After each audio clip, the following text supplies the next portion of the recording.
Hello मेरे प्यारे प्यारे बच्चों, कैसे हैं आप? ठीक, मैं हूं डॉक्टर सुएब, सिम्स क्लासेज लखनऊ से। केमिस्ट्री का पेपर जो है डिस्कस करने के लिए आया हूं। केमिस्ट्री का जो 45 क्वेश्चन का फुल सिलेबस का जो टेस्ट हो रहा है वो टेस्ट नंबर 3 है। 2 टेस्ट आपने देखा होगा फुल सिलेबस का, उसका डिस्कशन यूट्यूब पे पड़ा हुआ है, वो देख लीजिए।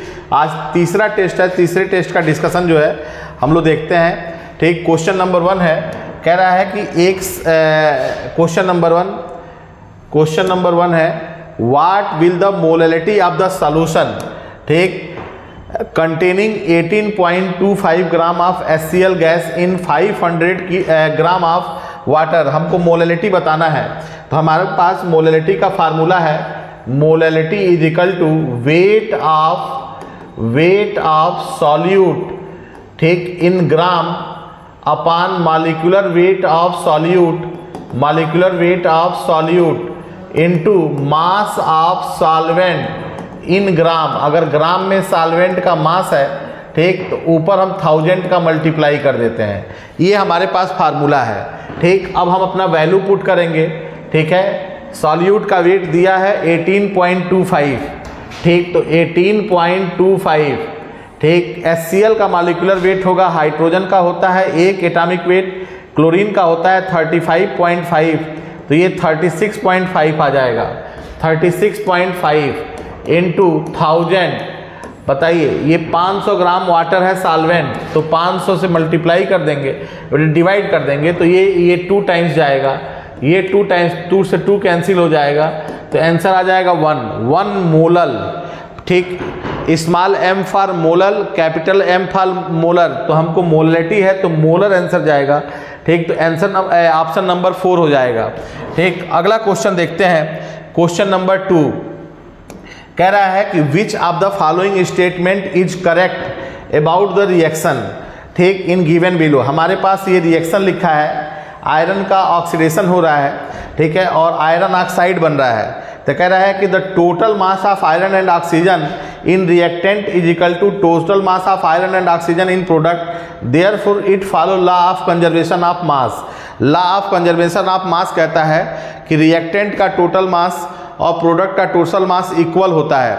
ठीक है, आइए देखते हैं। इधर रिएक्टेंट में 4 मोल आयरन है, प्रोडक्ट में भी 4 मोल आयरन है, रिएक्टेंट में 6 मोल ऑक्सीजन है, ठीक, 6 मोल ऑक्सीजन एटम है, इधर भी 6 मोल ऑक्सीजन एटम है।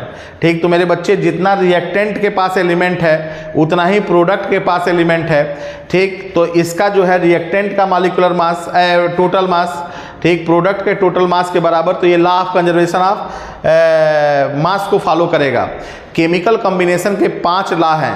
अवोगाड्रोज के लॉ पे न्यूमेरिकल आएगा, तो तुम अवोगाड्रोज का लॉ जो है अच्छे से रिवाइज करके जाना और उसका न्यूमेरिकल लगा के जाना। ठीक, अगला क्वेश्चन देखो, क्वेश्चन नंबर 3 है, हमको मैच करना है कॉलम 1 से कॉलम 2। ठीक, इधर देखो, तो फोटान और इलेक्ट्रॉन, ये दोनों जो है मोमेंटम, ठीक, और वेवलेंथ शो करते हैं। ठीक, तो फोटान का भी और इलेक्ट्रॉन का भी मोमेंटम और वेवलेंथ। ठीक, साई स्क्वायर प्रोबेबिलिटी डेंसिटी है, और प्रोबेबिलिटी डेंसिटी हमेशा पॉजिटिव होता है। Principal quantum number n shell के लिए बताओ, अगर कोई न्यूक्लियस के पास जो k सेल है, l सेल है, m सेल है, n सेल है, तो इसका प्रिंसिपल क्वांटम नंबर होगा 4। ठीक, सेल का दूसरा नाम ऑर्बिट, दूसरा नाम एनर्जी लेवल, और सेल को ही बोलते हैं प्रिंसिपल क्वांटम नंबर, तो 4 होगा n सेल के लिए, तो इसको जाएगा A से मैचिंग। ठीक, और प्रिंसिपल क्वांटम नंबर हमेशा पॉजिटिव वैल्यू होता है। जब हम इसको मैचिंग से मैच करेंगे तो ऑप्शन नंबर 1 हमारा सही चला जाएगा, ऑप्शन नंबर 1 सही चला जाएगा। अगला क्वेश्चन है, क्वेश्चन नंबर, ठीक, 4 है। असर्शन है, black body is an ideal body that emit and absorb radiation of all frequencies. सही बात है, ब्लैक बॉडी सारे फ्रीक्वेंसी के रेडिएशन को इमिट या एब्जॉर्ब करता है, ऐसे बॉडी को ब्लैक बॉडी बोलते हैं और एक आइडियल बॉडी है। ठीक, ये बात सही है। ठीक है, इधर दूसरा कह रहा है, the frequency of radiation emitted by a body goes from lower to higher frequency with an increase in the temperature. ठीक है, बताओ, अगर E is equal to H nu होता है, न्यू कम होगा तो एनर्जी कम होगा, और न्यू ज़्यादा होगा तो एनर्जी ज़्यादा होगा। ठीक है, तो the frequency of radiation emitted by ये bodies goes from lower frequency, यानी कि लो एनर्जी से हाई एनर्जी पे टेम्परेचर बढ़ाएंगे तो हमारा जो है बॉडी इमिट होगा। ये बात सही है, लेकिन एसर्शन तो सही है, रीजन भी सही है, लेकिन रीजन जो है एसर्शन को सही एक्सप्लेन नहीं कर रहा है। ठीक है, तो हमारा जो है इसका जो है रीजन कुछ और है। इसका reason black body ideal body है और ये सारे फ्रीक्वेंसी को, ठीक है, एब्जॉर्ब और इमिट करता है। इसका रीजन कुछ और है, लेकिन ये रीजन जो है इसको सही एक्सप्लेन नहीं कर रहा है। तो हमारा जो है आंसर हो जाएगा सेकंड। कौन सा हो जाएगा? सेकंड। और इस चीज़ को हमने क्लास में बहुत अच्छे से आपको समझाया है, बहुत ज़्यादा एक्सप्लेनेशन दिया है, 2 दिन का लेक्चर हुआ था इसी चीज़ पे। ठीक है, अब जो है टाइम नहीं है। चलिए, ये सब चीज़ें जो है क्लासरूम में सीखा जाता है, हम लोग पेपर डिस्कस कर रहे हैं मेरे बच्चे। अगला क्वेश्चन है, ठीक है, स्क्रीनिंग इफेक्ट। ठीक, सबसेल दिया हुआ है, ठीक है, तो बताइए सबसे ज़्यादा एस का, फिर पी का, फिर डी का, फिर एफ का। स्क्रीनिंग इफेक्ट बताइए सबसे ज़्यादा किसका? एस का, पी का, डी का, एफ का। तो आंसर कौन सा जाएगा? फर्स्ट। अगला क्वेश्चन है, ठीक, what is the following which of the following has tetrahedral geometry. Tetrahedral geometry का मतलब है इधर sp3 हाइब्रिडाइजेशन हो, लोन पेयर 0 हो, ऐसा जो है टेट्राहेड्रल होता है।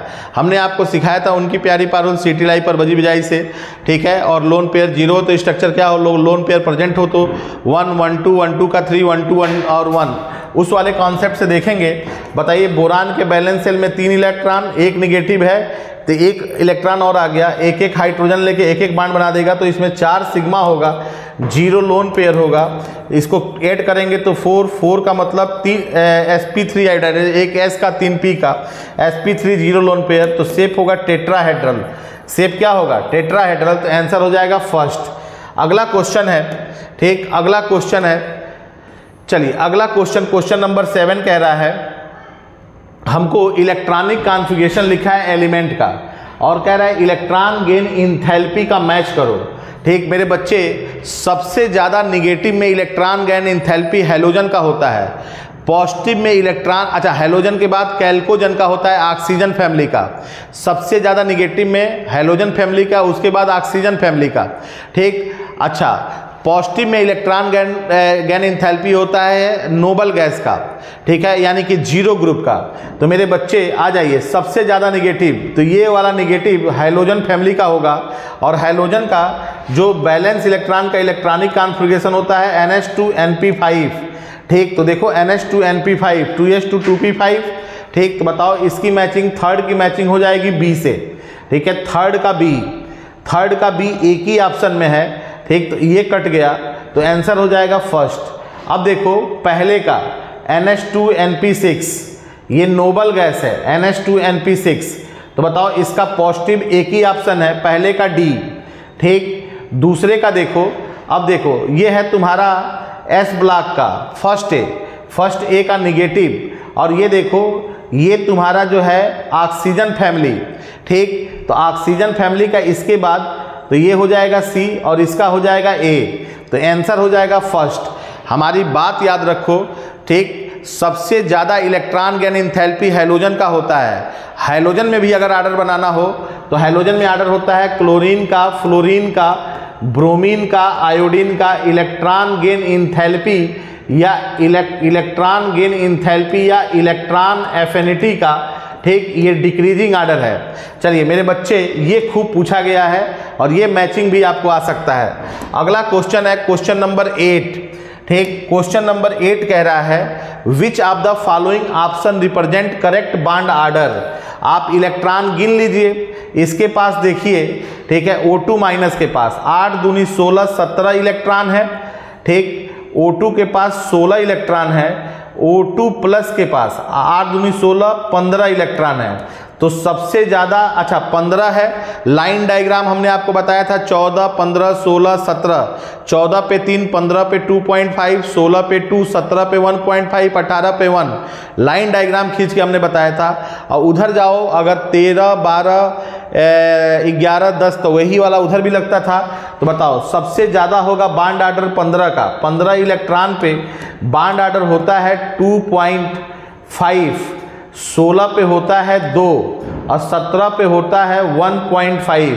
तो बताओ सबसे ज़्यादा बॉन्ड ऑर्डर O2 प्लस का, ठीक। तो O2 प्लस कौन सा ऑप्शन है भाई, O2 प्लस यहाँ पे है, फिर O2, फिर O2 माइनस, आंसर नंबर 2। तो 8 का आंसर नंबर 2 जाएगा, ठीक है। क्वेश्चन नंबर 8 का ऑप्शन नंबर 2 जाएगा, ठीक। चलिए अगला क्वेश्चन है, नेक्स्ट क्वेश्चन, आइए नेक्स्ट क्वेश्चन है हमको, ठीक, मॉलिक्यूल का बॉन्ड ऑर्डर बताना है, ठीक। बताइए, हम इलेक्ट्रॉन गिन लें, 8 7 15, 15 इलेक्ट्रॉन है।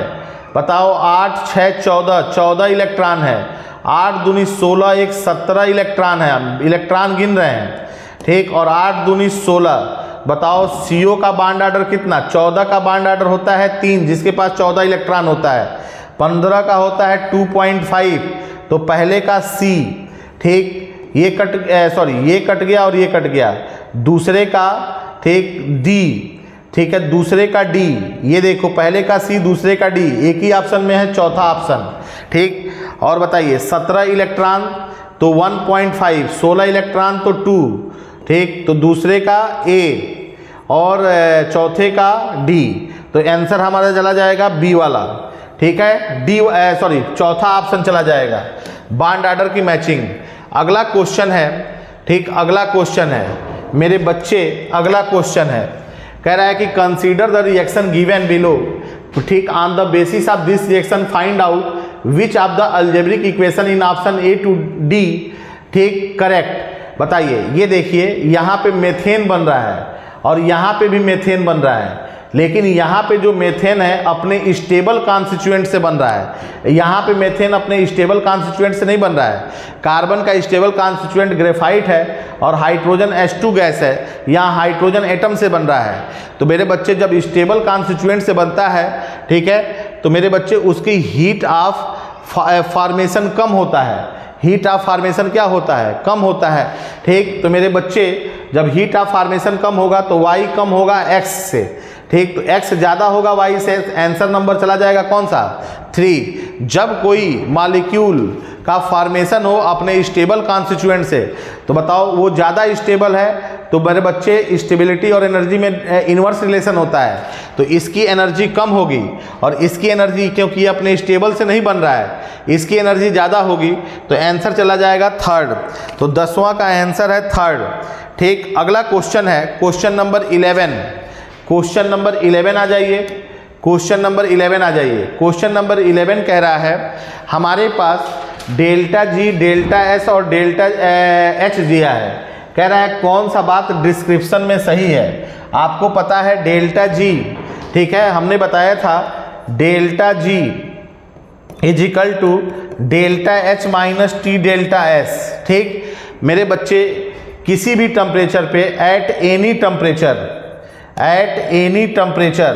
ठीक है, हमने आपको बताया था किसी भी टेम्परेचर पे, ठीक है, एट एनी टेम्परेचर, ठीक, किसी भी टेम्परेचर पे मेरे बच्चे कोई भी टेम्परेचर हो, ठीक है, एक पॉजिटिव हो एक निगेटिव हो, ठीक है, एक पॉजिटिव हो एक निगेटिव हो, ठीक है, ये पॉजिटिव हो ये निगेटिव हो या ये पॉजिटिव हो ये निगेटिव हो, तो टेम्परेचर कोई भी लेंगे, अगर उस कंडीशन में डेल्टा G की वैल्यू निगेटिव तो स्पॉन्टेनियस, और डेल्टा G की वैल्यू अगर पॉजिटिव तो नॉन स्पॉन्टेनियस। अगर टेम्परेचर दिया हो तो या तो दोनों पॉजिटिव या तो दोनों निगेटिव, ठीक। अब उस पैरामीटर या तो ये भी दोनों पॉजिटिव हो या दोनों निगेटिव, और लो टेम्परेचर पे delta H greater than T delta S जब इधर, और हाई टेम्परेचर पे T delta S greater than delta H। ये बात आपको याद रखनी है, उसी से ये सारा सवाल सॉल्व हो जाएगा, ठीक। अब देखिए हमको डेल्टा G कह रहा है पॉजिटिव और एक पॉजिटिव एक निगेटिव। जब एक पॉजिटिव एक निगेटिव होगा तो टेम्परेचर का कोई इन्फॉर्मेशन नहीं होगा। जब एक पॉजिटिव एक निगेटिव होगा तो टेम्परेचर का कोई इन्फॉर्मेशन नहीं होगा। और डेल्टा G पॉजिटिव का मतलब है नॉन स्पॉन्टेनियस, ठीक। तो मेरे बच्चे इधर देखिए, इधर तो पहले का C चला जाएगा, देखिए इधर, यहाँ देखिए इधर, ये देखिए ये पॉजिटिव है और ये निगेटिव है, तो टेम्परेचर का कोई इन्फॉर्मेशन नहीं होगा। और डेल्टा G पॉजिटिव का मतलब जो है, ठीक, नॉन स्पॉन्टेनियस, तो पहले का जो मिलान होगा, ठीक है, non spontaneous at all temperature, non spontaneous at all temperature, क्योंकि जब भी हमको डेल्टा जी और डेल्टा एस अलग अलग साइन के साथ दे तो उस समय टेम्परेचर का कोई इन्फॉर्मेशन नहीं होगा। टेम्परेचर का इन्फॉर्मेशन या तो दोनों पॉजिटिव हो या तो दोनों निगेटिव हो, उस कंडीशन में देखना है। तो पहले का हो जाएगा सी। दूसरे ऑप्शन में देखो, ठीक है, डेल्टा जी है पॉजिटिव, ठीक, अच्छा तीसरे ऑप्शन में डेल्टा जी निगेटिव है, तो डेल्टा जी निगेटिव है और दोनों क्या है, ठीक है, एक पॉजिटिव एक निगेटिव, तो स्पॉन्टेनियस होगा, ठीक है, एट ऑल टेम्परेचर, क्योंकि एक पॉजिटिव एक निगेटिव है तो डेल्टा जी निगेटिव है तो स्पॉन्टेनियस एट ऑल टेम्परेचर। तो तीसरे का हो जाएगा बी, ठीक। अब ये वाला देखो, ये वाला, ठीक, बी वाला ऑप्शन, बी वाला देखो, दोनों निगेटिव है, ठीक, और डेल्टा जी पॉजिटिव है, तो डेल्टा जी पॉजिटिव है, ठीक है, इधर देखो डेल्टा जी पॉजिटिव है, ठीक, डेल्टा जी पॉजिटिव है तो होगा नॉट स्पॉन्टेनियस, और डेल्टा एच भी निगेटिव और डेल्टा एस भी निगेटिव, ठीक है। तो चलो अब टेम्परेचर की बात होगी, आओ रख देते हैं delta G is equal to delta H minus T delta S, ठीक, ये देखो माइनस साइन के साथ, ठीक है, और ये देखो ये तुम्हारा माइनस साइन के साथ, ठीक। तो बताओ ये माइनस माइनस क्या प्लस, तो बताओ प्लस वाला जो है ज़्यादा होगा, ठीक है, तभी ये पॉजिटिव होगा, ठीक। तो बताओ टी डेल्टा एस, तो बताओ तुम्हारा जो है हाई टेम्परेचर होगा कि लो टेम्परेचर, हमने बताया था टी डेल्टा एस ज़्यादा हो तो हाई टेम्परेचर, अगर डेल्टा एस ज़्यादा हो तो लो टेम्परेचर। तो मेरे बच्चे इसका आंसर हो जाएगा बी पहला, ठीक है, पहला हो जाएगा, ठीक, पहला हो जाएगा नॉन स्पॉन्टेनियस, नॉन स्पॉन्टेनियस, ठीक, एट हाई टेम्परेचर। इस तरह से ऑप्शन बनेगा फर्स्ट। बहुत ही प्यारा सवाल है ये, ठीक है, आपको जो है इस सवाल पे अप्रोच बनाना है, और हमने आपको कई बार क्लासरूम में, आप टीचर भी बहुत सारे लोग समझाते भी हैं, सारे टीचर इस बात को समझाते हैं, और ये बहुत अच्छा सवाल है, ठीक है, और इसकी जिक्र जो है हमेशा जो है एग्जामिनर अपने पेपर में करता है, ठीक। अगला क्वेश्चन देखो, केपी और केसी में रिलेशन दिया है, केपी और केसी में क्या दिया है, रिलेशन दिया है, और कह रहा है कि इसके लिए डेल्टा एन की वैल्यू क्या होगी। तो Kp is equal to KC RT to power delta n g, जहाँ डेल्टा एन जी है total gaseous mole of product minus total gaseous mole of reactant. Product का गैसियस मोल 1 और 1 2, reactant का gaseous मोल 0, ये solid है, तो बताओ 2 minus 0, तो आंसर हो जाएगा 2। बताओ क्वेश्चन नंबर 12 का आंसर कौन सा हो जाएगा, दूसरा। क्वेश्चन नंबर 13 देखो, ठीक है, अगर ये देखो, अगर दो इक्वेशन को जोड़ने पे तीसरा इक्वेशन मिले तो उनके रेट कांस्टेंट आपस में मल्टीप्लाई होते हैं। दो इक्वेशन को घटाने पे तीसरा इक्वेशन मिले तो उनके रेट कांस्टेंट डिवाइड होते हैं, ठीक। तो आओ मेरे बच्चे, ये पहला देखो, ये पहला और ये दूसरा और ये तीसरा है। अगर हम पहले और दूसरे को जोड़ें, अगर हम पहले और दूसरे को जोड़ें तो हमको तीसरा मिल जा रहा है, हमको थर्ड मिल जा रहा है। इन दोनों को जोड़ने पे हमको थर्ड मिल जा रहा है, तो थर्ड का रेट कांस्टेंट Ka3 बराबर, ठीक, इसके रेट कांस्टेंट का मल्टीपल हो जाएगा, तो आंसर हो जाएगा फर्स्ट, ठीक। आंसर कौन सा हो जाएगा, फर्स्ट, ठीक है। अगर दो इक्वेशन को जोड़ने पे तीसरा इक्वेशन मिले, ठीक, तो तीसरे इक्वेशन का रेट कांस्टेंट बराबर पहले का रेट कांस्टेंट गुणे दूसरे का रेट कांस्टेंट, दूसरे इक्वेशन का रेट कांस्टेंट, ठीक है। अगला क्वेश्चन देखिए, क्वेश्चन नंबर 14। क्वेश्चन नंबर 14 कह रहा है the oxidation number of N element in a compound is evaluated on the basis of certain rules, which of the following rules is not correct. Not correct मतलब गलत बताना है। The oxidation number of hydrogen is always 1, यही गलत है, ठीक। तो हमारा आंसर चला जाएगा फर्स्ट। नॉन मेटल के साथ +1 होता है, मेटल के साथ -1 होता है हाइड्रोजन का, तो ये कह रहा है ऑलवेज 1 होता है, नहीं, ये कभी +1 होता है कभी -1। नॉन मेटल के साथ हाइड्रोजन +1 और मेटल के साथ hydrogen -1। The algebraic sum of all the oxidation number in a compound is 0, सही है। An element in the free or uncombined state bear oxidation number 0, ये भी सही है। In all its compound the oxidation number of fluorine is always 1, fluorine जो है अपने compound में हमेशा -1 ऑक्सीडेशन स्टेट शो करता है, ये बात सही है। और फ्लोरीन कभी डिसप्रोपोर्शनेशन रिएक्शन शो नहीं करता है, ये भी पूछा जाता है, ये भी बात सही है। अगला क्वेश्चन देखो, क्वेश्चन नंबर 14 के बाद question number 15, which of the following element does not show disproportionation tendency. आ गया वही बात, फ्लोरीन कभी डिस्प्रपोर्शनेशन टेंडेंसी शो नहीं करता है। डिस्प्रपोर्शनेशन का मतलब होता है एक ही एलिमेंट का ऑक्सीडेशन हो, उसी एलिमेंट का रिडक्शन हो। अब फ्लोरीन तो हमेशा -1 में होता है, ना उसका ऑक्सीडेशन हो सकता है ना रिडक्शन हो सकता है कंपाउंड के अंदर। तो बताओ कौन सा एलिमेंट डिस्प्रपोर्शनेशन नहीं शो करेगा? फ्लोरीन। अगला क्वेश्चन नंबर 16 देखो, क्वेश्चन नंबर 16 क्या कह रहा है? ठीक है, आओ देखते हैं क्वेश्चन नंबर 16 क्या कह रहा है। क्वेश्चन नंबर 16 कह रहा है, ठीक, क्वेश्चन नंबर 16 कह रहा है, ठीक है, एसर्शन, ठीक, all the carbon atom in इसमें आर sp2। देखो singly bonded carbon sp2, carbon के दोनों तरफ डबल बॉन्ड है sp, ठीक, सिंगली बॉन्डेड कार्बन sp2। ये कई बार बताए हैं, अगर कार्बन के दोनों तरफ डबल बॉन्ड है तो sp होता है, कार्बन ट्रिपल बॉन्ड हो तो sp होता है, कार्बन डबल बॉन्ड है तो sp2 होता है, अगर कार्बन सिंगल बॉन्ड है तो sp3 होता है, अगर कार्बन के दोनों तरफ डबल बॉन्ड हो तो sp होता है। तो ये कह रहा है कि इसमें सारे sp2 हाइब्रिडाइज्ड हैं, तो ये असर्शन गलत हो गया। ठीक, ये देखो बोथ असर्शन रीजन ट्रू, गलत, बोथ असर्शन रीजन ट्रू, गलत, both assertion reason not correct. ये देखो assertion is not correct but reason is correct. अच्छा, तो असर्शन तो गलत हो गया, तो assertion is not correct, reason is correct, answer चला जाएगा चौथा। अब रीजन देखो, ठीक, in this molecule all the carbon atom attach to each other by doubly bonded, इसीलिए सारे कार्बन एटम किससे है? डबल बॉन्डेड से। ठीक है, तो ये बात तो सही है, तो असर्शन सही है, रीजन गलत है, तो असर्शन गलत है, रीजन सही है। ठीक, तो assertion is not correct but reason is correct, answer will be fourth. अगला क्वेश्चन देखिए, कह रहा है कि कौन सा मॉलिक्यूल ज्योमेट्रिकल आइसोमेरिज्म शो नहीं करेगा? तो बताइए, ज्योमेट्रिकल का कंडीशन होता है डबली बॉन्डेड कार्बन से लगा हुआ कार्बन का एटम या ग्रुप अलग अलग हो, एटम या ग्रुप क्या हो? अलग अलग हो। ठीक है, ये ए और बी कभी बराबर नहीं होंगे। यहाँ पे देखो फ्लोरीन अलग, क्लोरीन अलग, हाइड्रोजन अलग अलग और ड्यूटेरियम अलग। ठीक है, तो ये हाइड्रोजन का आइसोटोप ड्यूटेरियम अलग होगा।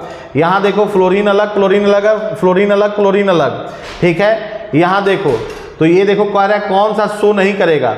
यहाँ देखो ये मिथाइल और ये एथाइल है, ये एथाइल है, मिथाइल है। यहाँ देखो ये मिथाइल और ये भी मिथाइल है, दोनों सेम है, तो यही नहीं करेगा, तो आंसर हो जाएगा फोर्थ। तो ज्योमेट्रिकल आइसोमेरिज्म का कंडीशन आता है पेपर में। अगला देखिए, ठीक है, बताइए बेंजीन या बेंजीन का रिंग जो है, ठीक, ESR देता है, कितने ESR होते हैं? 5, Friedel Craft alkylation, Friedel Craft acylation, halogenation, nitration और सल्फोनेशन। बताइए यहाँ पे जो है बेंजीन क्लोरीन के साथ AlCl3 से, तो हमारा बन जाएगा क्लोरोबेंजीन, तो पहले का हो जाएगा D, पहले का डी। देखो पहले का डी कहाँ है? एक ही ऑप्शन में है, तो आंसर हो जाएगा थर्ड। ठीक, बेंजीन का मेथाइल क्लोराइड से रिएक्शन कराएंगे तो ये फ्रीडल क्राफ्ट एल्काइलेशन है। ठीक है, CH3 बेंजीन के रिंग पे जुड़ जाएगा, बनेगा टॉल्यूइन, दूसरे का C। ठीक है, आगे देखो बेंजीन का एसाइलेशन हुआ है तो ये बनेगा एसिटोफिनोन। ठीक है, एसिटोफिनोन। ठीक, तो एसिटोफिनोन का मतलब मेथाइल फिनाइल कीटोन। ठीक, इसका हो जाएगा B। टॉल्यूइन का KMnO4 से रिएक्शन कराओ, तो बताओ टॉल्यूइन ऐसे होता है जब KMnO4 से रिएक्शन कराते हैं, KMnO4 से रिएक्शन कराते हैं तो ये R जो है COOH में बदल जाता है। ठीक है, R जो है COOH में बदल जाता है तो बन जाएगा बेंजोइक एसिड। ठीक है, बेंजोइक एसिड। ठीक है, ये बेंजोइक एसिड बन जाएगा।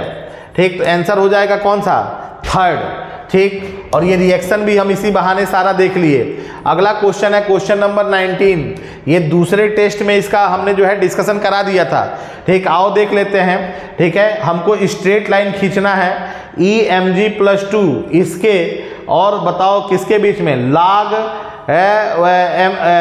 1 Mg+2, ना कि 1/Mg+2। तो सबसे पहले इस इक्वेशन को हम ऐसे लिख सकते हैं EMg+2 upon Mg is equal to E0 Mg+2 upon Mg minus 0.059/2 ये इसको लिख सकते हैं माइनस लॉग, ये ऊपर चला जाएगा Mg+2। अब देखो ये लिख सकते हैं। ठीक, Mg+2। अब देखो माइनस माइनस ये हो गया प्लस, तो ये लिख सकते हैं E0 mg+2 mg plus 0.059/2 log mg+2। ठीक, ये देखो ये हमारा जो है x एक्सिस पे है, y एक्सिस पे है, तो ये y हो गया, और ये हमारा x एक्सिस पे x हो गया। y = mx+c से कंपेयर कर दें तो मेरे बच्चे ये c हो गया और ये हमारा जो है m हो गया। तो ये ग्राफ का स्लोप बना, ठीक है, ग्राफ का स्लोप बना, और ये x एक्सिस बना, तो x एक्सिस पे log mg2। ठीक, बताओ इसमें c की वैल्यू कुछ ना कुछ है, तो ग्राफ ओरिजिन से ऊपर से स्टार्ट होगा, स्ट्रेट लाइन होगा, तो आंसर हो जाएगा दूसरा। ठीक, आप ग्राफ खींचना सीखे होंगे, जब भी हम स्ट्रेट लाइन ग्राफ खींचते हैं तो simple line equation y = mx+c से कंपेयर करते हैं, और ये ग्राफ केमिकल काइनेटिक्स में भी सिखाया जाता है, लीनियर प्लॉटिंग सिखाया जाता है बहुत। ठीक है, अगला को जो है क्वेश्चन देखिए, क्वेश्चन नंबर, और ये टेस्ट में रिपीट हो रहा है ये क्वेश्चन। ठीक है, एक बार देखे फिर दूसरी बार मैं दे रहा हूँ। ठीक है, ग्राफ बहुत इंपॉर्टेंट है ये। क्वेश्चन नंबर 14 देखिए। ठीक, ई कौन सा बात करेक्ट है मेरे बच्चे? ई सेल एक्सटेंसिव प्रॉपर्टीज है, जबकि डेल्टा जी, ठीक है, एक्सटेंसिव प्रॉपर्टीज है। ई सेल जो है मास इंडिपेंडेंट है और डेल्टा जी जो है सेल का वो मास डिपेंडेंट है। तो मेरे बच्चे कौन सी बात सही हो जाएगी? 20 का सही हो जाएगा थर्ड। ठीक है, ई सेल इंटेंसिव, देखिए, और डेल्टा जी एक्सटेंसिव। ठीक है मेरे बच्चे, थर्मोडायनेमिक्स में हमने सिखाया था, ठीक है, इंटेंसिव प्रॉपर्टीज और एक्सटेंसिव प्रॉपर्टीज। ठीक, चलिए अगला देखते हैं। एनर्जी जो है एक्सटेंसिव प्रॉपर्टीज होता है, delta G Gibbs free energy है, तो ये एक्सटेंसिव हो जाएगा। अगला क्वेश्चन है क्वेश्चन नंबर 21, कह रहा है the quantity of charge required to obtain 1 mole of aluminium from Al2O3।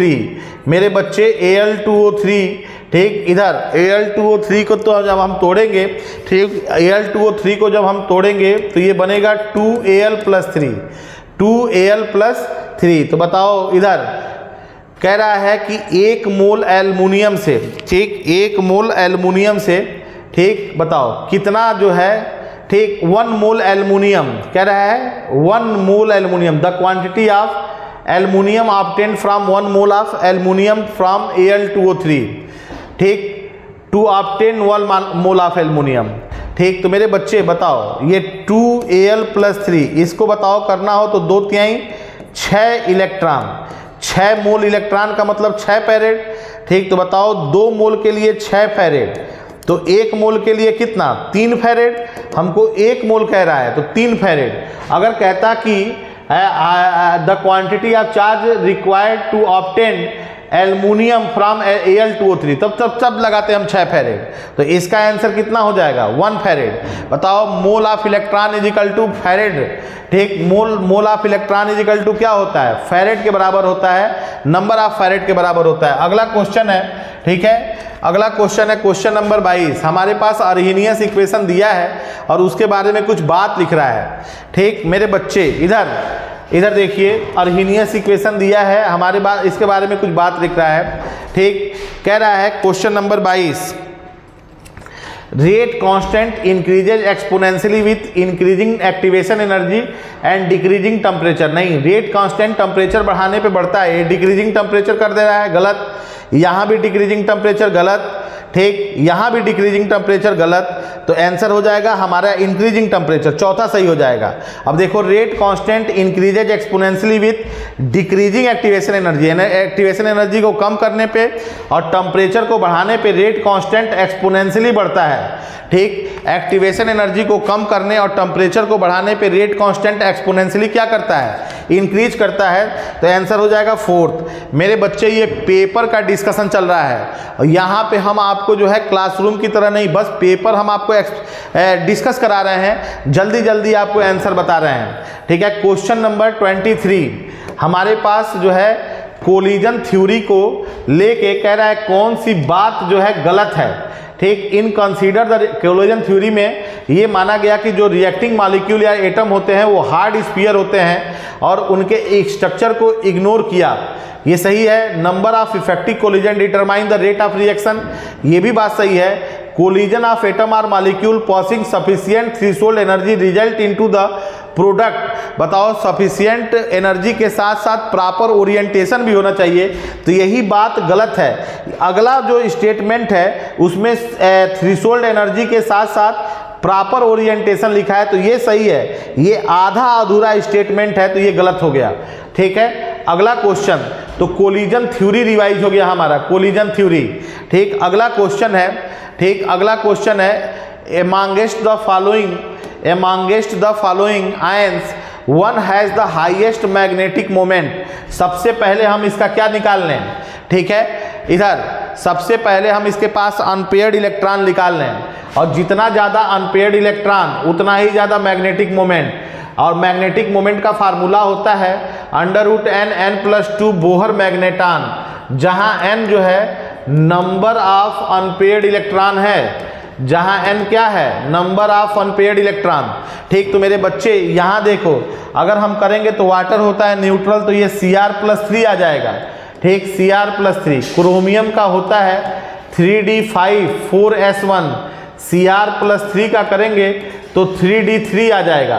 तो 3d3 का मतलब, ठीक है, कितना अनपेयर्ड इलेक्ट्रॉन होना, ठीक है, d3 का मतलब होना 3 अनपेयर्ड इलेक्ट्रॉन, तो इसके पास है 3 अनपेयर्ड इलेक्ट्रॉन। ठीक, यहाँ देखो, यहाँ पे जब इसको करेंगे तो Fe+2 आएगा। ठीक है, Fe का होता है 3d6 तो Fe+2 का होगा 3d6। बताओ, जब 6 इलेक्ट्रॉन भरते हैं तो हुंड रूल से भरेंगे। ठीक, 1 2 3 4 5 और ये 6 सब वीक फील्ड लिगेंड है, तो वीक फील्ड लिगेंड में भरने का तरीका कुछ अलग और स्ट्रांग फील्ड लिगेंड में भरने का तरीका कुछ अलग। तो ये देखो यहाँ पे आ जाएगा कितना अनपेयर्ड इलेक्ट्रॉन, 4, तो इसके पास जो अनपेयर्ड इलेक्ट्रॉन आया 4। ठीक, यहाँ देखो जिंक का, ठीक, जिंक का करेंगे तो Zn+2 आ जाएगा, और Zn का होता है 3d10 4s2, तो Zn+2 का आएगा 3d10। तो बताओ, इसके पास अनपेयर्ड इलेक्ट्रॉन 0, तो सबसे ज़्यादा किसके पास, ठीक, 4 अनपेयर्ड इलेक्ट्रॉन इसके पास है, तो सबसे ज़्यादा ऑप्शन कौन सा हो जाएगा, दूसरा। तो 24 का आंसर हो जाएगा 2। ठीक, 24 का आंसर कौन सा हो जाएगा, ठीक है, सेकंड। अगला क्वेश्चन है, question number next, the colour of the coordination compound depends upon the crystal field splitting, what the correct absorption. हमने बताया था, ठीक है, जिसकी जितना ज़्यादा स्ट्रॉन्ग फील्ड लिगेंड होगा, स्ट्रॉन्ग फील्ड लिगेंड जितना उसकी स्ट्रेंथ ज़्यादा होगी, ठीक है, एनर्जी उतना ही ज़्यादा होगा, वेवलेंथ उतना ही कम होगा। यानी कि वीक फील्ड लिगेंड वालों का वेवलेंथ ज़्यादा होगा और स्ट्रांग फील्ड लिगेंड वालों का वेवलेंथ कम होगा। ठीक, तो मेरे बच्चे, हमको जो है वेवलेंथ का आर्डर बताना है, तो बताइए COCN वाटर में सबसे कम वेवलेंथ किसका होता है, वाटर जो लिगेंड होता है वीक फील्ड लिगेंड होता है, तो सबसे ज़्यादा वेवलेंथ जो है इसी कंपाउंड का हो जाएगा। हमारे पास ऑप्शन नंबर बी थर्ड मिल रहा है, तो 25 का आंसर हो जाएगा थर्ड। ठीक, अगला क्वेश्चन देखो, और इस कॉन्सेप्ट पे क्वेश्चन आने की प्रोबेबिलिटी है। अगला क्वेश्चन देखो, क्वेश्चन नंबर नेक्स्ट कह रहा है, ये 2 हैं Cr(H2O6 Cl3), इसका वायलेट कलर होता है, Cr(H2O5 Cl2 डॉट वाटर इसका ग्रेइश ग्रीन होता है। ठीक है, तो मेरे बच्चे कह रहा है ये किस तरह का आइसोमर। देखो, जो मॉलिक्यूलर फार्मूला इसका है वही मॉलिक्यूलर फार्मूला इसका है, दोनों का मॉलिक्यूलर फार्मूला सेम है, लेकिन लिगेंड की तरह काम करने वाले वाटर का नंबर ब्रैकेट के अंदर बाहर बदल रहा है। जब ऐसा होता है तो ये सॉल्वेटेड आइसोमेरिज्म या हाइड्रेटेड आइसोमेरिज्म होता है। ठीक, तो आंसर कौन सा हो जाएगा, ठीक है, सेकंड। जब किसी 2 कॉम्प्लेक्स के अंदर वाटर का नंबर अंदर बाहर बदले और उनका molecular weight molecular formula same हो, तो ये जो है कहलाते हैं सॉल्वेटेड या हाइड्रेटेड आइसोमेरिज्म। अगला क्वेश्चन है, क्वेश्चन नंबर नेक्स्ट, ये देखिए, ये हमारे पास एल्केन है। ठीक है, एल्केन का मेन रिएक्शन होता है फ्री रेडिकल सब्स्टिट्यूशन रिएक्शन, और फ्री रेडिकल के फॉर्मेशन के लिए यहाँ पे हैलोजिनेशन करके यहाँ पे प्रोडक्ट बना रहे हैं। ठीक, तो बताइए, और फ्री रेडिकल के फॉर्मेशन के लिए लाइट की ज़रूरत होती है, तो ये देखिए क्लोरीन लाइट, यही यहाँ से फ्री रेडिकल होगा और यहाँ पे सब्स्टिट्यूट होगा, और दो दो प्रोडक्ट बनेंगे, ठीक। एक तुम्हारा जो है 1 डिग्री फ्री रेडिकल वाला और एक 2 डिग्री फ्री रेडिकल वाला। 2 डिग्री फ्री रेडिकल वाला मेजर होगा और 1 डिग्री वाला माइनर होगा। तो ये मेजर और ये माइनर, इसके लिए हमको क्लोरीनेशन कराना होगा और क्लोरीनेशन हमेशा लाइट के प्रेजेंस में होगा, ठीक है, या हाई टेम्परेचर के प्रेजेंस में होगा या पेरोक्साइड के प्रेजेंस में होगा। इसके कंडीशन कॉपी में लिखा होता है, ठीक है, एनसीईआरटी में लिखा है, हमने आपको बताया है। क्वेश्चन नंबर 28 कह रहा है कि विच of the following is example of बिस डाई हाइलाइट। बिस डाई हाइलाइट का मतलब होता है दोनों, ठीक है, क्लोरीन, ठीक है, विष अगल बगल हो, दोनों क्लोरीन कहाँ हो, अगल बगल हो, ठीक। इधर देखो, ये देखो 1,2 डाई क्लोरो इथेन, इसमें दोनों क्लोरीन कहाँ हैं, अगल बगल हैं, तो ये विष हुआ। इथाइलिडीन डाइक्लोराइड, ये जेम हुआ। अगर यहाँ पे लिखा होता इथाइलिन क्लोराइड तो ये भी ऑप्शन सही हो जाता, ठीक है। जेम का जो कॉमन नेम, विष का जो कॉमन नेम है, जो विष का कॉमन नेम है वो होता है एल्काइलिन, ठीक, एल्काइलिन डाइक्लोराइड। अच्छा, जो जेम का होता है, ठीक, वो होता है ये वाला इथाइलिन एल्काइलिन डीन क्लोराइड, ये जेम का होता है। तो बताओ विष का एग्जाम्पल कौन होगा, 1,2 डाई क्लोरो इथेन। ये देखो ये इथेन है, ठीक, ये इथ मतलब 2 कार्बन, अब पहले पे और दूसरे पे क्लोरीन लगा है। तो बताओ दोनों क्लोरीन अगल बगल हैं, जब दोनों क्लोरीन अगल बगल होते हैं तो क्या होता है, विष। और जब दोनों क्लोरीन एक ही कार्बन पे होता है तो क्या होता है, जेम। तो आंसर हो जाएगा सेकंड। अगला क्वेश्चन है, ठीक है, बताओ इधर, बताओ जब हम बेंजीन का, ठीक है, ESR कराते हैं तो हैलोजिनेशन में जो अटैकिंग स्पीशीज होता है हेलोनियम आयन होता है। तो आंसर हो जाएगा कौन सा, इलेक्ट्रोफाइल की तरह हेलोनियम आयन काम करता है। तो आंसर हो जाएगा Cl+। बताओ फिडलक्राफ्ट एल्काइलेशन में एल्काइलेनियम आयन, फिडलक्राफ्ट एसाइलेशन में एसाइलेनियम आयन, हैलोजिनेशन में हैलोनियम आयन, नाइट्रेशन में नाइट्रोनियम आयन, लेकिन सल्फोनेशन में न्यूट्रल SO3, ठीक। सल्फोनेशन में जो, ठीक, पॉजिटिव वाला इलेक्ट्रोफाइल नहीं होता है, न्यूट्रल इलेक्ट्रोफाइल बनता है। अगला क्वेश्चन है, ठीक है, इधर एथाइल एल्कोहल को कन्वर्ट करके हमको एसिटल्डिहाइड बनाना है।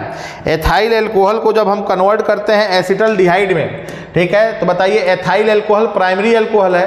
प्राइमरी एल्कोहल को जब एसिटल्डिहाइड में कन्वर्ट करना होता है तो माइल्ड ऑक्सीडाइजिंग एजेंट PCC के साथ ट्रीटमेंट करते हैं, ठीक। PCC डबल बॉन्ड के ऊपर कोई इफेक्ट नहीं डालता है, ठीक। तो आंसर हो जाएगा कौन सा, थर्ड, ठीक। प्राइमरी एल्कोहल को जब एल्डिहाइड में कन्वर्ट करना होता है तो माइल्ड ऑक्सीडाइजिंग एजेंट, ठीक है, पिरिडीनियम क्लोरोक्रोमेट PCC का यूज करते हैं। PCC डबल बॉन्ड पे कोई इफेक्ट नहीं डालता, ठीक है। अगला क्वेश्चन है, ठीक, which of the following compound will react with sodium hydroxide.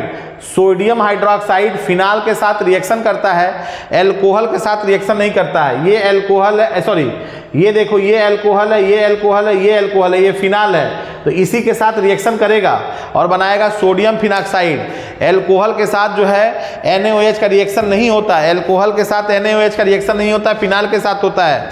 अगला क्वेश्चन है, अगला क्वेश्चन हमको एसिडिक स्ट्रेंथ का आर्डर बताना है, ठीक। बताइए एसिडिक स्ट्रेंथ, ठीक, फिनाल का, ठीक, एसिडिक स्ट्रेंथ फिनाल का आर्डर बताना है, ठीक। फिनाल में हमको एसिडिक स्ट्रेंथ देखना होता है तो एसिडिक स्ट्रेंथ, ठीक, directly proportional to -I-R, inversely proportional to +I+R, ये हम जानते हैं, ठीक है। ये देखिए, ये देखिए, ये है -I, ये देखिए, ये है, सॉरी, ये है -R, ये है +R, ठीक, ये है कैसा, ठीक, -R, ठीक। ये देखिए, ये है आपका कैसा, +R, ठीक। एक ही तरह का +R एक बार मेटा पोजीशन पे है, ये मेटा पोजीशन पे है, और ये +R पैरा पोजीशन पे है, ठीक। ये ये -R मेटा पोजीशन पे है, सॉरी पैरा पोजीशन पे है, और ये -R मेटा पोजीशन पे है। तो अगर दो सेम मेटा और पैरा पे हैं फिनाल पे, तो पैरा वाले का एसिडिक स्ट्रेंथ ज़्यादा होगा, ठीक, माइनस आर अगर दो सेम, माइनस आर अगर दो सेम, ठीक, पैरा और मेटा पे हैं तो पैरा वाले का ज़्यादा होगा, मेटा वाले का कम होगा। अगर प्लस आर एक मेटा पे है और एक पैरा पे है तो प्लस आर मेटा वाले पे एसिडिक स्ट्रेंथ ज़्यादा होगा और पैरा वाले पे कम होगा प्लस आर की वजह से। ठीक है, इधर देखो तो मेरे बच्चे तो सबसे ज़्यादा हो जाएगा दूसरा, ठीक, फिर दूसरे के बाद चौथा, चौथे के बाद पहला। अच्छा, इसमें प्लस आ रहा है तो ये कम कर देगा। अब इन दोनों में प्लस आ रहा है तो किसका ज़्यादा होगा? मेटा वाले का ज़्यादा होगा और पैरा वाले का कम होगा। ठीक, तो तीसरा हो जाएगा, फिर हो जाएगा तुम्हारा पांचवा, पांचवें का सबसे कम और दूसरे का सबसे ज़्यादा। ये दूसरे ऑप्शन में है, ऑप्शन सजा के देख लेना।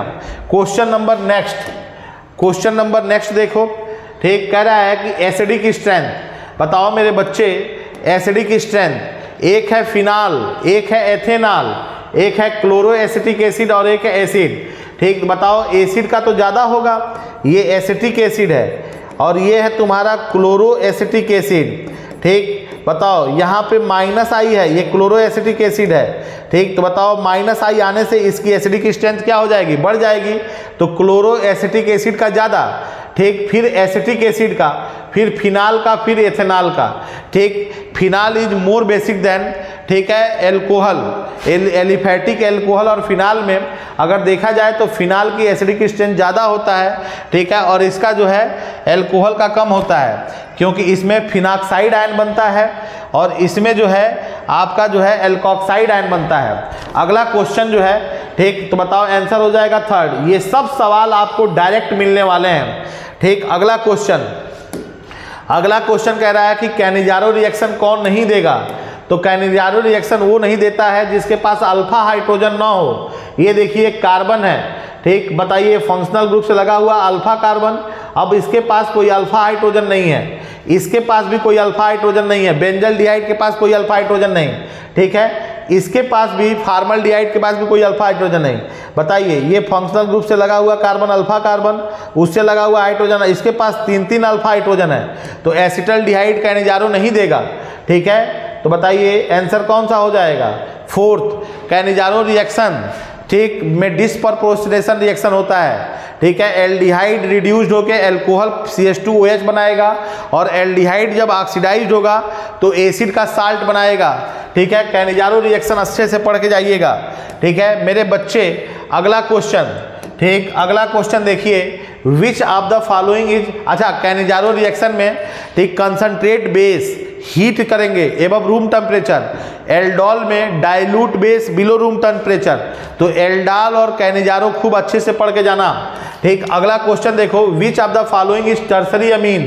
ठीक है, अगर हमको टर्सरी अमीन का मतलब होता है खाली उसमें N हो, सेकेंडरी अमीन NH हो, प्राइमरी अमीन NH2 हो, जब हम बनाएंगे तो ट्राई मेथाइल अमीन, ट्राई एथाइल अमीन, ये देखो ट्राई एथाइल, ठीक, ये देखो ट्राई एथाइल अमीन, ठीक, ये देखो ये एक ट्राई एथाइल अमीन, ट्राई एथाइल अमीन, ट्राई एथाइल अमीन, ठीक, ये देखो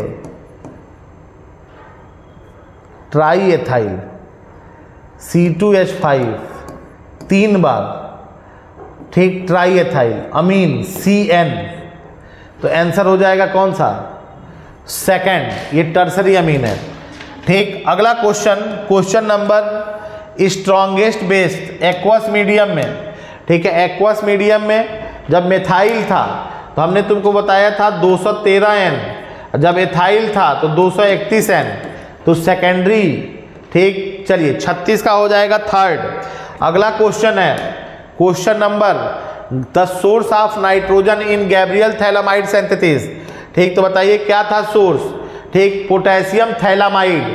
ठीक, ये था गैब्रियल थैलामाइड सिंथेसिस का में नाइट्रोजन का सोर्स। गैब्रियल थैलामाइड सिंथेसिस भी आपको कई बार पढ़ाया है, ठीक, टीचर पढ़ाता है। ये प्रिपरेशन है प्राइमरी एलिफेटिक अमीन का, प्राइमरी एलिफेटिक अमीन इससे बनेगा, इससे प्राइमरी एरोमेटिक अमीन नहीं बनेगा। ठीक है, अच्छे से बना के गैब्रियल थैलामाइड सिंथेसिस पढ़ के जाइएगा। Question number 38, which of the following statement is not true about glucose. Glucose एक एल्डोहेक्सोज है, सही है। HI से रिएक्शन करेंगे तो नॉर्मल हेक्सेन होगा और ये रिएक्शन शो करता है कि ग्लूकोज के पास 6 कार्बन का स्ट्रेट चेन है, ठीक है। It is present in furanose form, नहीं, ये पायरिनोज फॉर्म में प्रेजेंट होगा। ग्लूकोज जो है पायरिनोज फॉर्म में प्रेजेंट होगा, ये फ्यूरिनोज फॉर्म में फ्रक्टोज प्रेजेंट होता है, तो यही गलत है, हम नॉट ट्रू, तो यही हमारा आंसर हो जाएगा। अच्छा, ग्लूकोज जो है 2,4-DNP टेस्ट नहीं देता, ये भी बात सही है, ग्लूकोज 2,4-DNP टेस्ट नहीं देगा, ठीक है। 39 नंबर क्वेश्चन देखिए, मोनोसैकेराइड्स ये ग्लूकोज का ठीक रिंग स्ट्रक्चर है, ये पहला दूसरा ग्लूकोज का रिंग स्ट्रक्चर है, पहले दूसरे और तीसरा जो है ग्लूकोज नहीं है, ये कुछ और है, ये 7 कार्बन का है, तो तीसरा तो कट गया, ठीक है। पहला में OH, ठीक, OH और यहाँ पे H, पोजीशन अलग अलग है, तो जब पहले कार्बन पे पोजीशन अलग अलग होता है तो अल्फा बीटा बनता है, ठीक है, और अल्फा बीटा जो है एनोमर्स होते हैं, ठीक। तो देखो पहला और दूसरा, ठीक है, पहला और दूसरा जो स्ट्रक्चर है, पहला और दूसरा, ठीक, वो एनोमर्स होंगे, पहला और दूसरा स्ट्रक्चर एक दूसरे के एनोमर्स कहलाएंगे, क्योंकि इसमें पहले पोजीशन पे, ठीक, H और OH का पोजीशन अलग अलग है, ठीक। अच्छा, अगला question, which of the following statement is false, ठीक, कह रहा है कि 2 डिफरेंट सॉल्यूशन ऑफ सुक्रोज, 2 अलग अलग सॉल्यूशन है सुक्रोज का, 2 अलग अलग सॉल्यूशन है सुक्रोज का, ठीक है, 2 अलग अलग सॉल्यूशन है सुक्रोज का, आओ देखते हैं, ठीक, 2 अलग अलग सॉल्यूशन है सुक्रोज का, ठीक, सेम मोलेलिटी, दोनों में मोलेलिटी सेम है, ठीक, प्रिपेयर्ड इन डिफरेंट सॉल्वेंट, लेकिन दोनों अलग अलग सॉल्वेंट में है, तो दोनों का KF वैल्यू अलग अलग होगा, जब सॉल्वेंट अलग तो KF वैल्यू अलग, क्योंकि KF और KB सॉल्वेंट की प्रॉपर्टीज है और मोलेलिटी सॉल्यूट की प्रॉपर्टीज है। तो मेरे बच्चे जब सॉल्वेंट अलग अलग हो जाएगा तो KF अलग अलग हो जाएगा। कह रहा है कि सेम डिप्रेशन फ्रीजिंग पॉइंट, नहीं, delta TF is equal to IKF into M, ठीक, डेल्टा TF, ठीक, 2 चीज है, depression in freezing point T minus TF, ठीक, ये फ्रीजिंग पॉइंट तभी चेंज होगा जब I चेंज हो, KF चेंज हो या M चेंज हो, तीनों चेंज होगा। कह रहा है कि 2 different solution of sucrose of same solution, sucrose है तो I हो जाएगा 1, सॉल्यूशन की मोलेटिड सेम है तो M सेम हो जाएगा, लेकिन अलग अलग सॉल्वेंट में है तो KF अलग अलग हो जाएगा, ठीक। कह रहा है कि सेम फ्रीजिंग पॉइंट, तो फ्रीजिंग पॉइंट भी बदल जाएगा, same depression in freezing point, तो डिप्रेशन इन फ्रीजिंग पॉइंट भी बदल जाएगा, तो आंसर हो जाएगा कौन सा, यही फॉल्स है। बाकी हमारे ये तीनों क्या है, सही हैं, तीनों को अच्छे से पढ़िएगा। अगला देखिए question number 41, soda water sugar solution German silver alloy है, इसमें सॉलिड का मिक्सचर है, ठीक है। तो German silver solid in solid से solution of solid in solid, देखो a solution of gas in solid है, solution of gas in gas, solid in liquid, solid in solid. तो बताओ तीसरे का जाएगा डी, तीसरे का डी देखो कहाँ कहाँ है, तीसरे का डी एक ही जगह है, आंसर हो जाएगा फर्स्ट। तो पहले का E soda water, a solution of gas in liquid, soda water में गैस लिक्विड में भरा होता है, sugar solution liquid in liquid, ठीक है, शुगर सॉल्यूशन। दूसरे का सी ए सॉल्यूशन ऑफ, अच्छा शुगर होता है सॉलिड इन लिक्विड, ठीक है, सही है। Air gas in gas, air जो है गैस इन गैस, चौथे का बी, ठीक। अच्छा hydrogen gas in palladium, hydrogen gas है पैलेडियम मेटल है तो गैस इन सॉलिड, ठीक है, तो चौथे का ए। तो ये सब एग्जाम्पल, ठीक है, 9 तरह के सॉल्यूशन थे, ठीक है, 9 तरह के फेज के आधार पे सॉल्यूशन थे, ठीक। एनसीईआरटी में इसका चार्ट बना हुआ है, देखिएगा। आगे कह रहा है which of the following element is coloured salt due to the presence of unpaired electron, which of the following compound will be coloured in solid state. मेरे बच्चे यहाँ देखिए, यहाँ पे Cu+2 है, इसके पास कोई अनपेयर्ड इलेक्ट्रॉन नहीं है। यहाँ देखिए ये सॉरी यहाँ पे Cu+2 है, ठीक, इधर यहाँ पे Ag+1 है, यहाँ पे Zn+2 है और यहाँ पे Cu+1 है, ठीक। Cu+2 के पास अनपेयर्ड इलेक्ट्रॉन होगा, बाकी के पास अनपेयर्ड इलेक्ट्रॉन नहीं होगा, तो ये कलर्ड होगा। बाकी अनपेयर्ड, इसका हो जाएगा 3d10 सॉरी 4d10, ये हो जाएगा 3d10 और ये भी हो जाएगा 3d10, इन तीनों के पास अनपेयर्ड इलेक्ट्रॉन नहीं होगा, तो 42 का आंसर हो जाएगा कौन सा, ठीक, सेकंड 42 का सेकंड, इसके पास अनपेयर्ड इलेक्ट्रॉन होगा, ठीक है, इसके पास 4 अनपेयर्ड इलेक्ट्रॉन हो, सॉरी इसके पास होगा ये 3d10 4s1 होता है, ठीक, Cu+2 करोगे तो 3d9 आ जाएगा। अब 3d9 को जब हम इसमें अरेंज करेंगे 1 2 3 4 5 6 7 8 और 9, एक अनपेयर्ड इलेक्ट्रॉन, तो ये कलर्ड हो जाएगा। अगला क्वेश्चन है, on addition of small amount of KMnO4 in concentrate H2SO4 a green oily compound is obtained which is highly explosive in nature, identify the compound।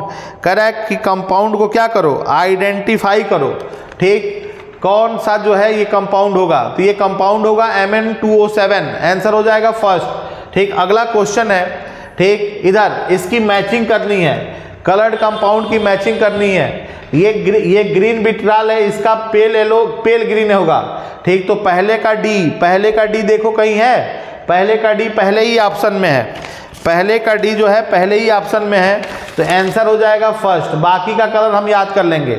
DNA और आरएनए में 4 base pair होते हैं, विच of the following is not present in RNA, ठीक है, RNA में जो है thymine नहीं होगा, ये थायमीन होगा जो है डीएनए में, एडेनिन, अच्छा थायमीन के जगह पे यूरेसिल होगा आरएनए में, तो कौन आरएनए में प्रेजेंट नहीं होगा, ठीक है, थायमीन नहीं होगा। मेरे बच्चे, मैंने पेपर को बहुत जल्दी जो है एक्सप्लेन किया है, पेपर एक्सप्लेन करने का मतलब ये था, एक्सप्लेन नहीं किया है, पेपर दिखाने का मकसद था, ये कोई एक्सप्लेनेशन नहीं है, बस हमने पेपर आपको दिखाया है, ठीक। इस चैनल पे आके मैं बस आपको पेपर दिखा रहा हूँ, प्रॉपर एक्सप्लेनेशन जो क्लास में सिखाया जाता है वो होता है। ये तो बस इसका आंसर ये होता है, इसका आंसर ये है, इसमें पेपर मैं बस आपको दिखा रहा हूँ। मेरे बच्चे खूब अच्छे से पढ़ाई करिए, रिमेनिंग डे है, पॉजिटिव एनर्जी के साथ लगना है, ठीक, पॉजिटिव एनर्जी, हम सेलेक्ट होंगे, मेहनत करिए, खूब मेहनत करिए, पॉजिटिव सोचिए, अच्छा खाइए, अच्छा पीजिए, अच्छा सोचिए, ऊपर वाले का नाम लेके जो है हमेशा पढ़ाई करिए। हर थोड़ी देर के अंतराल के 3 घंटे 4 घंटे का छोटा सेगमेंट बनाइए पढ़ाई का, ठीक, और अपना जो है एक छोटा टारगेट लीजिए, उसको पूरा करिए। जय हिंद, जय भारत, ठीक। 4 मई को जो है हम जीतेंगे, हम लड़ेंगे। अगर हमसे कुछ अगर ऊपर नीचे होता है तो हम जरूर सेलेक्ट होंगे। इसी आशा के साथ हम अपने जीवन में जो है हमेशा आगे बढ़ते रहेंगे। बहुत बहुत शुक्रिया, थैंक यू।